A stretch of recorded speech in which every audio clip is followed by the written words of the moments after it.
Quite a surprise to pinch hit for Lydia, and I'm sorry she's not here because I know she's beloved by all of us. So let's send her a little flutter of kisses on the count of 3 to her in her sick bed so that she can rouse and feel better, okay? 1, 2, 3.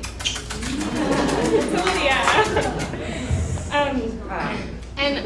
I'm sorry I'm not more prepared, but this was a surprise. So thank you, Dami and Kevin, for asking me to jump in, because if Dami asks me to read, God damn it, I will read. And Kevin, that book is killer, as you guys all know now. If you don't have it, go get it. It's good. Okay. Are you texting? Yeah, I'm gonna text. I don't have paper. OMG, I'm at this amazing reading.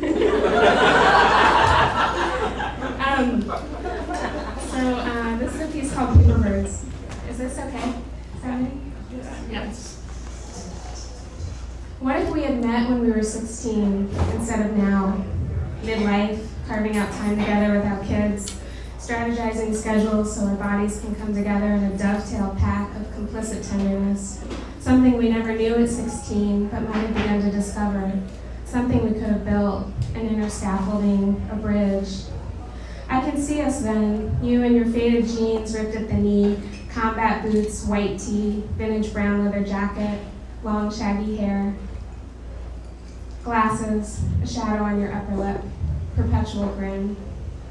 I'm in cordovan leather Oxfords, a thin cotton thermal, my skirt swirl of men's ties, Chinese coin on a black silk string around my throat, my hair a brown tumble too thick to tie back. You can tell I'm studious, curious, a little lost.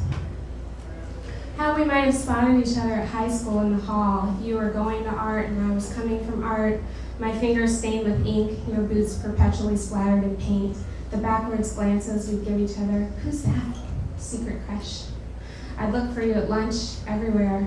I'd see your name on the little cardboard ID squares, making a series of heavy paint-colored, smudged papers hanging in the art room. I'd figure out where you lived and walk by, the Sundays swaying in my Walkman, deaf to the birds and the rustling of insects, just hoping to see you. You might be home alone blasting Yes and lying in your darkened room, the window a box of light capturing the sky, thinking of me. And then one day we'd be in your bedroom. You'd already have held my hand at school and shown me that look of yours, sly smile, lowered lids.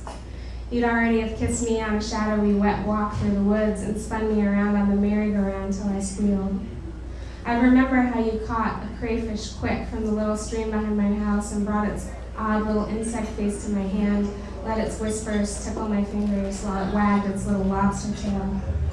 You'd already have felt me up while we watched In Living Color in my living room, a bowl of Cheetos bounced between us, pizza bagels burning in the toaster oven.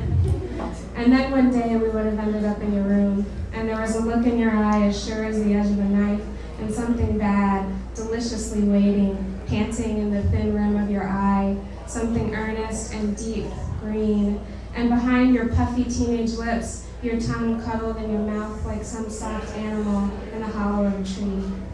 And I touched the subtle stubble of your barely beard, where your cheeks melted from baby fat into manhood, a rounded relic of your angular face now at 43. And you had one earring tucked into your earlobe, which you no longer wear, but I can still see that tiny mark of piercing moment in your history. I would have needed you to coax me out of my sailor's peacoat, slip my thermal off my shoulders with your slender, strong hands, your hands all strong from catching frogs and fishing, shaping boomerangs from plywood and painting, always painting. And I'd imagine my body from above, poised like a Degas girl, then shifting to a lady peeling off her stockings, all to lose Lautrec, and then an Egon Schiele, dark and wily. I'd see myself grow a flame of red in your late afternoon bedroom, my body twisting from pencil to charcoal, the lines that hold me together thickening and unwinding into some wilder girl with glowing hips and starburst nipples, someone who can shed her skin as easy as a selkie slips like birth from a seal to navigate the sea by the grace of the stars. And we're making out the way that kids make out, hungry, because I know the taste of your mouth and you always smell just faintly of Aunt Jemima's syrup and spearmint Tic Tacs, and it feels so good to breathe you, and I've got my hands around your waist, and it was as small to my teenage hands then as it is to my adult hands now, because we've grown in proportion to one another.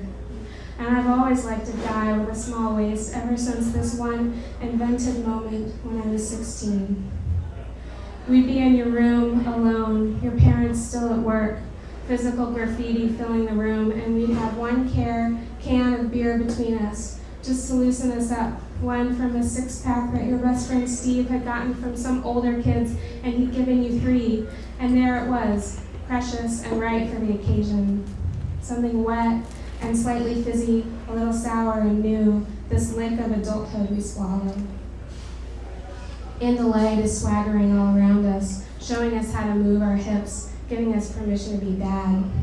It's your favorite song, you who were raised on classical music and love all things orchestral, and the synthesizer curdles your blood and lightning shocks your nervous system, and my numinous young body is splayed out on your grandmother's patchwork quilt, and the sun is shining on my hair, making it look auburn, and my tits are sitting high on my chest like 2 meringues, and this corkscrew in your gut shifts your dick into unwind, and you start to fumble with your button fly. You worry you might blow a load all over me before you even touch me. I know, because you've told me what it was like when you were a boy, how sudden and violent you come, a projectile spew of lust-foam boy milk. What you didn't know yet was what it would feel like to be inside of me, what it would feel like to be inside any girl. But you were in love with me since the first day you met me. I can see myself in the ray of sunlight suddenly bare before a boy, but not just any boy. Before you, I'd only kissed one other boy, and he was from out of town, and we kissed only once, and it was probing but fleeting. You would have been my first boyfriend, and I would have burned a hole in my panties wanting you. I would have pressed your yearbook photo to my brand new cleavage and cried. I would have written your name in swirly, twirly letters all over my notebook and branded our initials together in my mind as if they were carved into the trunk of an ancient oak. And what came later in my life, all the trouble and isolation, the drugs and running away, the aching loneliness, that wouldn't have happened because I would have known love. I would have had this memory of being safely in your arms since this one click in time, instead of stumbling into each other's lives at 36 and 42. If I could rewrite our histories into something shared, I'd have to rip the page out from the real story of our lives, shake off the true words, muddle the dates, times, locations, the 5-year age gap, the different towns we grew up in, and the unforgivable fact that you didn't find me then, that no boy rescued me.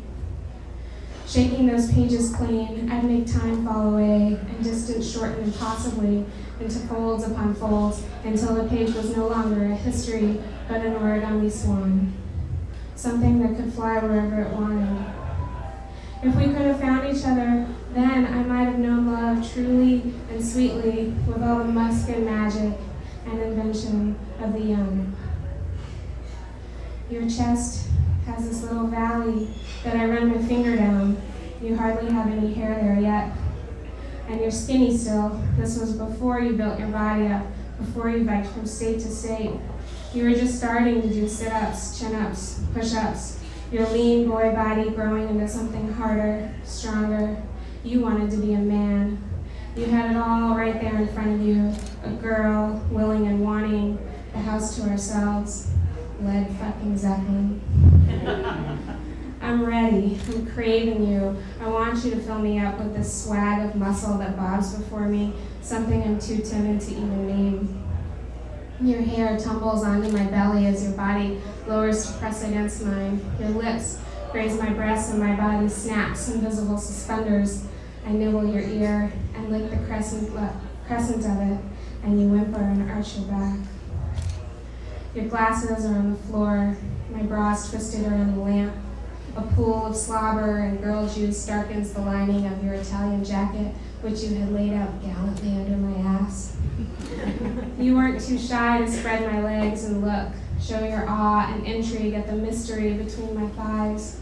You weren't too scared to inhale the rich, earthy scent and envelop the whole of me into your mouth. You weren't too timid to trace every fold with your questioning fingers and slip into the dark little vortex. You awaited your entry with blank yearning. 16, the world just awakening around our new senses. Everything offering a promise of wonder if we can just stay awake enough and curious. Midlife, we're stumbling to remember that sense of raw splendor, pinching ourselves to keep feeling it. It's one of the things I love about now, how the two of us are unearthing the spunk and thrill of our younger selves long buried. Oh, if only can only take you so far. It can only bring you backwards to an invented past, a place that never existed. It's not really what happened, none of it. Listen, I'll tell you the truth, the untold story, the real timeline, the flat page of my history, the one I didn't erase or fold into something different. But I don't have time to say.